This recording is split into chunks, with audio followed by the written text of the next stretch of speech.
Corporate etiquette, Khalid. Ooh la la. I was admiring her beauty for last 10 minutes. Her beautiful, flawless skin, her shoulder length, pitch black, straight hair, her thin pink lips, the dimple on her cheeks, and big blue eyes were glittering every moment she was nearing me. I was mesmerized with her shy smile when she saw me. She looked deep into my eyes as if she was searching something in my soul.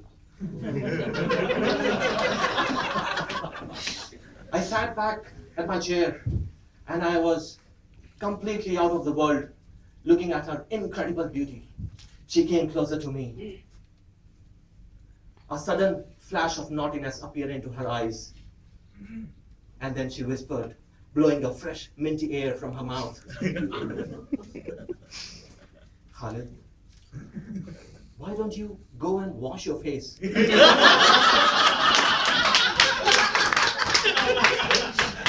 Well, that was weird. I was expecting some lovables from her pearl-tucked tooth hygienic mouth.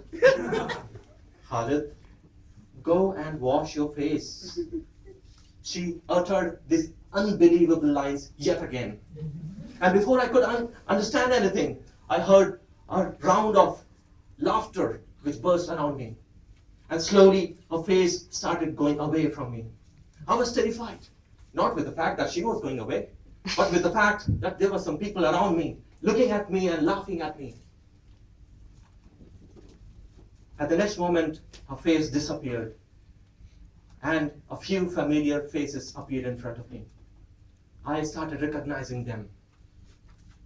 They were all my colleagues. Was I in a management meeting and dozed off while my lady manager was giving a lecture? Oh, damn, yes, I was. I was in a management meeting and I was sleeping when my lady manager was giving a lecture.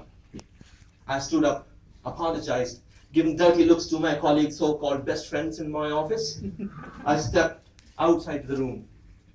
However, thank God, I was out of the torture. Ladies and gentlemen, we all work in some or the other way in corporate world today. And these kind of incidents force us to think whether we are following corporate etiquettes or not. The very next day, I reached office 30 minutes late from the usual login time. Well, that is not an incident. I usually go to the office at the same time. After parking my bike in the parking space, I rushed over the elevator lobby. I saw nobody there. So I got the privilege to call the elevator down. With great pride and pleasure, I stepped ahead and pushed the button to call the elevator down. And I started waiting for the door to open.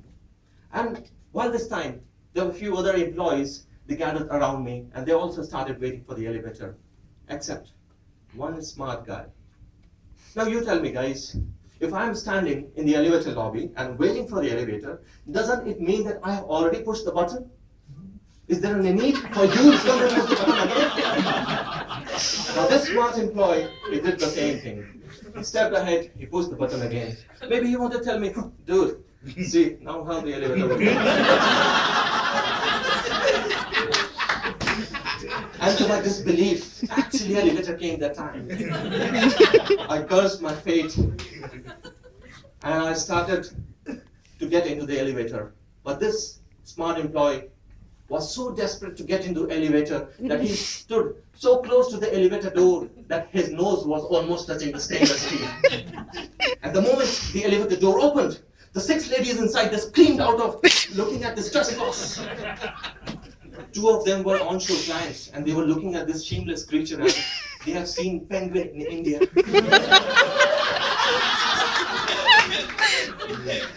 Despite of all these humiliations, which hardly had affected this guy, he made his way into the elevator before anybody could get out. But we all waited as gentlemen to all the passengers to come out of the elevator, and then we all made our path in and pushed the respective floor buttons. The elevator door closed, and the journey started. Now the elevator journey is always interesting. I always like it. At the second floor, the elevator stopped. The door opened, and I saw the 2 healthy ladies I'm sorry, don't mind if I call them sumo. I saw two sumo ladies standing with a tiny fruit plate in their hand. Yes, the fruit plate was looking tiny in their hand.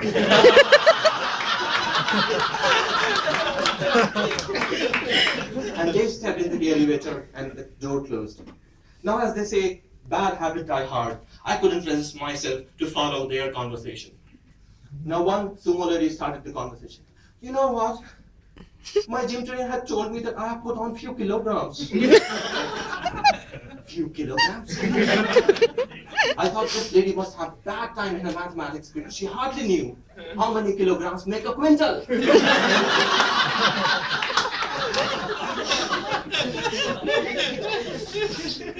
The other sumo lady said, yes, even my gym trainer had told me. She also admitted her mathematics power.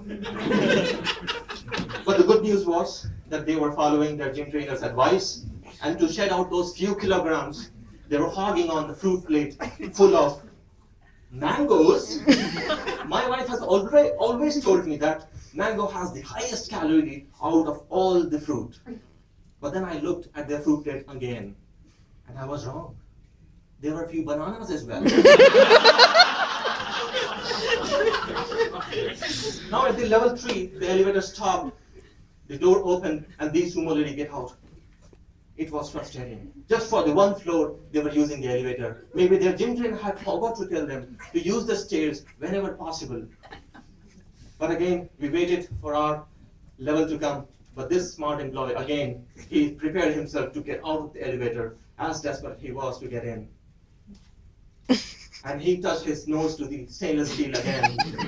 At the 4th level, again, as soon as the elevator door opened, he bumped into another smart employee who was waiting from the outside. Well, we laughed out louder and we went to our respective workplaces. Ladies and gentlemen, there are 4 morals of the stories. 1, let the passenger of the elevator come out first and then you get into.